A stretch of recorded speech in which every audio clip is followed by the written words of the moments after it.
I'm Austin, and today we have some epic pro-revenge stories. No, seriously, they're epic. Be sure to subscribe to the channel and turn notifications on so you don't miss out on the daily videos. Let's dive right on in. Bully me into selling you my car? You ticked off the wrong mama bear. Posted by egrant03. So about 8 years ago, I'm selling a used car. The engine light was on, the AC needed recharging, and the fuel pump or something was out. So I go to my local trusted sales site. Ad goes up with a few pictures and the words, "I work weird hours, so I may not be able to accept a phone call. Please only text me." Yay to working swings and midnights, right? 'Twas actually college classes, but same thing for me. So a few days in, I get a pretty standard text. "Hi, I'm Matt. Is your car still available for sale?" Matt isn't his real name, but you get the idea. So text back that it is. A few standard texts about price, and why the engine light's on, and who did you get the quote from. I listed an approximate price on repairs as quoted from my trusted mechanic, and whatnot, and go back and forth. The next day, I get a text from him saying, "Are you going to take all your crap out of the car before you sell it to me, or is that my job?" Unwarranted hostility? Really? Come on, man. He's not the only interested party, so I text him back, "I'm not selling the car to you, so don't worry about it." I never said I would sell it to him, and he never asked if he was the only interested party, and others were arranging test drives already. I didn't need him and his less than full price partial commitment, and the crap he was complaining about is 3 textbooks and a bag I keep clothes in. 4 things. This guy didn't like to take no for an answer and starts calling and texting about how my car's paint is peeling, but true, but the pictures and description said so, and how dare I ask so much, $1,000, for a piece of crap car. I started replying for a time, telling him that he wasn't going to get the car, that I had other interested buyers, so he didn't need to worry about it, and so on. Then things got personal. This site gave you the option to link to Facebook so you could post at both places at the same time, so I had. I didn't have my privacy settings turned down as it was still early into Facebook's absolute reign, and I actually trusted them at the time. Silly me, I know. I hadn't anticipated that he would be able to find my info through the website's post and find my name, my location, pictures of my kid, my mother-in-law's obituary, and so on. Surprise me, he did. He starts texting me about how I should be ashamed of myself for saying no to him, a muscular dude, and me being quite a round female. He included a picture in one text, and he wasn't the muscular built man that he claimed to be. He looked like a beanpole with 2 ab muscles, so what, dude? He asked me if I even knew anything about cars, or if I made the post while on my period, so I didn't know what I was talking about. He texted that I should be lucky that I was already married, or else he would come to my house and, quote, "show me how a real man handles a little witch," end quote. He got close, but he didn't have an address, and the way my address pulls up on GPS, he would never find my apartment, thankfully. Small side info. Since I was in college at the time and needed a more flexible schedule, I worked as a school crossing guard.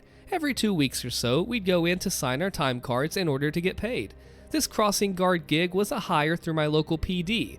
Not all crossing guard gigs are the same, but this one was.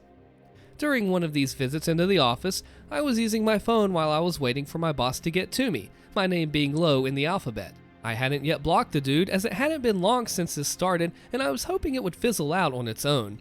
I didn't check my phone in class, choosing to turn it off to avoid ADHDing on it the entire day, and I was often flooded with several hours of text all at once.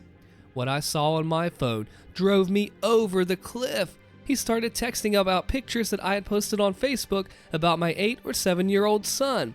He had just majorly crossed the line. The cleanest version of his text included things like, "Your kid is just as ugly as you are. I hope you don't plan on him leaving home to get a wife anytime soon," and how a smudge of dirt on his face from a day at the zoo looked like I'd beat him. "I didn't sell you a car, and you're taking out your rage by threatening to hurt me and accusing me of beating my kid? Oh, heck no." Apparently, I was loud when I said what I did because my boss stepped right over to me next and asked what was wrong. Great person, 10 out of 10. Would boss again. I told her that I was getting this abusive text from a rando that tried to buy my car. I told her I was about to erase the text and block him, but she's like, "No, wait, don't do that. Let me see your phone." So happy I did not delete them, because this next part still makes my heart sore. I offer and she takes my phone, reading all the sick and vile things he texted to me. She tells me to wait until she's cleared the lobby of the other crossing guards, so I do. She then tells me to follow her behind the security doors at the PD station, still having my phone. I don't know what's happening, but I liked and trusted her, so I do. I follow her back to her office where she works on her computer, referring to my phone on occasion. She asks if all I have is the phone number or if I got his name too. I tell her that I only got a first name and scroll to the text where he introduced himself. A semi-uncomfortable amount of time later, she hands back my phone. Something to mention, my boss isn't just administrative. I didn't know it at the time, but she's a full-on lieutenant in the local PD. She came up the ranks from patrol, moving to a position where she exclusively investigated child, elder, and disabled abuse complaints before moving into her current desk position. Needless to say, she didn't take people threatening harm to kids lightly. Because I hadn't blocked the number, I still had the text messages with the dude's name, and she had used it to cross-search him and the phone number. Long story short, she knew exactly who he was. She says not to worry, but don't delete or respond to any of his texts anymore. She had it. If it got worse, I should call her or 911 as appropriate right away. Unconcerned and happy that she had the situation in hand, I leave and go to class. When I'm back to the office to sign my time card 2 weeks later, I had several unread texts from the guy. I had filtered them so I didn't see them pop up and hadn't read them. I had sold the car for full asking price and all but forgotten the entire situation. My boss tells me to wait for her again as she had something else for me to sign, and I again return to her office. She briefly explains that what she had for me was an actionable complaint that she needed me to sign for my issue 2 weeks ago. I remember everything all over again. She must see my face because she tells me not to worry and that she can tell me what's going on more after I actually sign the form. So I do. Dear Reddit, this is the best situation anyone could have asked for. The phone number tied to many people as the provider was known for cheap cell service for those that were desperate for a way to contact people or services or employment. But with the name Matt, again fake name, she was able to find out who was messing with me. She then got a driver's license, which led to an address, which led to a police report for possible domestic violence. Follow down the rabbit hole some more, and you find out that this dude had 5 kids by 4 women, and he was in arrears on his child support to them all. Hadn't been paying for 10 plus years, and it was in the neighborhood of $30,000 to $50,000 if memory serves. But he, somehow, just 2 weeks ago, requested a title transfer for a new to him, quite fancy old car. I don't remember the kind, but think high-end car show and massive insurance premiums. Being so far in arrears meant that my boss was able to place a seizure order on the car so it could be sold to pay back the child support. One of the baby mamas lives in a state where fleeing child support meant that you could have a warrant issued for your arrest. When she called the interested parties in that state to see if they wanted her to execute the arrest warrant, they said yes, with much haste. That was a funny turn of phrase, so I always remembered it. One conversation later, and my boss was able to determine that he was using the brother's social security number on his employment forms to avoid child support garnishments. This is all sorts of illegal, so she notified the guy's HR department so it could be corrected. They informed her that he would be fired for fraudulently submitting false documents. She then told me that about 4 days ago, she had executed the warrant on the dude for felony child abandonment and that the state he was to be held for was already en route to pick him up. It carried an 8 to 12 year sentence and he still had to pay back his child support. I could have dealt with the comment. I could have dealt with the not taking no for an answer. Even dealt with the cyber stalking. A little. But when your twisted mind okays you into bringing my kid into the picture, you done crossed the line. If you would have stopped at no, you wouldn't be in jail right now. Ain't that the truth? If you're a parent, you don't mess with the kids, man. This guy went way too far and he is truly paying for it. Way to go, OP. Can't you just unload around me? Posted by Barbecue Lunch. So this happened earlier today and was too perfect to not share with you guys. I work in construction as the foreman for a new house build. The location is kinda strange. The house is 250 feet up a hill via a footpath only. All of our materials have to come up this footpath by hand. It's a pain in the butt to manually carry, quite literally, an entire house up this hill. One of our saving graces is having the 2 parking spots on the street at the bottom of this hill marked with an official no parking signs. Unfortunately, there is an elementary school about half a block away, and the parents of the children seem to regularly, at least twice a day, think it's okay to park in our spots. Now, I consider myself a reasonable person, so if someone is parked in the spots and we don't have a delivery or a need to park the truck, I'll let it go. If we need the spots and there's someone parked there, however, I will ask them to move nicely, and most of the time, they do so immediately. Until today. I get a phone call from the lumber delivery truck that is en route to our location. He says he'll be there in about 2 or 3 minutes. I let him know that I will meet him at the street and make sure he has space to park. He's carrying all of the material to frame the roof of our house, which is a lot of really big lumber, and will easily take an hour to bring up the hill. So naturally, I didn't want him parked in the middle of the street with his hazards on for an hour, when we have a perfectly good parking spot for him. As I began my trip down the hill, I noticed there is a school parent sitting in her car idling. Assuming she's just waiting to pick up her child, I walk to her car and politely let her know that she's parked in a no parking zone, and we really need her to clear it to park a delivery truck. She scoffs at me and rudely states back, "It'll be just a few minutes, and your truck isn't here. Take a chill pill, dude." Before I can respond, a giant lumber truck comes around the corner and I wave to him, and then gesture towards him to the woman in the car, who has now put her window back up to ignore me. I put on my best customer service smile and wave at her through the window. She put it down halfway and angrily shouts, "What?" By now the truck has pulled up alongside her car, and I politely ask her again with a stronger tone of voice to move her vehicle, reminding her that she is illegally parked in a tow-away zone.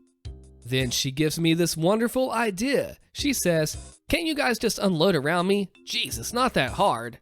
I give her another smile and walk away, a brilliant plan forming in my head. I instruct the delivery driver to park as closely to her as possible and block her in with the porta potty that is at one end of our reserve spots and the parked car that is parked just adjacent to our spots on the other end. He smiles because he immediately gets what I'm trying to do and proceeds to expertly block this lady and her car into a little 2 parking spot jail. We unstrap the lumber and my guys begin humping material up the hill. Meanwhile, I call the police parking enforcement to let them know the situation. At this point in time, I wasn't trying to get her in trouble. I just wanted a record of why we were blocking part of the street so we don't get in trouble with the city. The very friendly traffic officer lets me know that she can be there in about 30 minutes and deal with the situation for me. Wonderful. As we continue to unload lumber, the child of the parent shows up, and wouldn't you know it, Mom is just now realizing that the lumber truck is parked so close that she can't get out of her driver door to meet her kid. She awkwardly clambers across the inside of her car and stumbles out the passenger door, shooting glaring looks at me and the truck driver in the process. She loads her kid into the back and then begins to realize that she has no way of leaving. She comes storming up to myself and the driver and states, "I'm in a big hurry. You need to move your dang truck right now so I can go."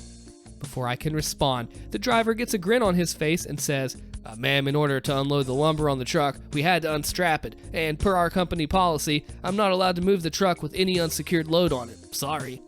This sends her into near aneurysm levels of blood pressure. Meanwhile, I can barely contain my laughter. "Screw your policy, I have somewhere to be," she barks back at him. At this point, with impeccably convenient timing, the parking enforcement officer shows up and parks behind the truck. She doesn't see the officer arrive, and while the officer is still getting out of her vehicle, I just casually say, "Can't you just pull out around it? It's not that hard." With the biggest crap-eating grin I've ever had as I watch as she realizes that I had just used her line on her. "Screw you," she yells, and storms back to her car and angrily clambers back in through the passenger door and into the driver's seat. At this point, the officer is walking up to myself and the driver, and before she can even introduce herself, the mom in the car slams it into reverse, stomps on the gas, crashing into our porta potty and knocking it over, and then throws the car into drive and tries to mount the curb and drive on the sidewalk. The officer, driver, and I are staring in disbelief as she gets halfway over the curb and gets stuck. I can hear her screaming obscenities over the idling truck from inside the car. The officer promptly walks up to the door of her car and orders her out. My favorite part of the entire thing is watching her face go to shock as she realized she just did all of that in front of a police officer. She gets slapped in cuffs as the parking officer calls for a second unit, and she is promptly sat on the very curb that she tried to drive over. She sits on the curb yelling to the now 2 officers about how we told her she could stay there and that we never asked for her to move. The traffic officer responds that she was the one who was originally called when she first refused to move and that she already knows what's going on. While myself and the driver are giving a report to the second officer, my guys finish moving the remainder of the lumber and the driver finishes his statement and takes off to go back to the yard. By the end of the ordeal, she was arrested, charged with child endangerment, which her kid was in the back of the car the whole time, reckless driving, destruction of property, the porta potty, and driving on a suspended license. On top of all that, she also got her car towed, the kid went home with his grandma, and she went to spend some quality time in a cell. I never expected her to actually heed my advice to just pull out around it. But I think next time she'll probably think twice about parking in a tow-away zone, if she ever gets a license again. Time and again, we see Karen assuming things, and you know what assuming things makes, right? But I'll tell you what, comment the secret phrase below, cereal box, because that's probably where she got her driver's license. I'm Austin, check out the next video here, and I'll see you there.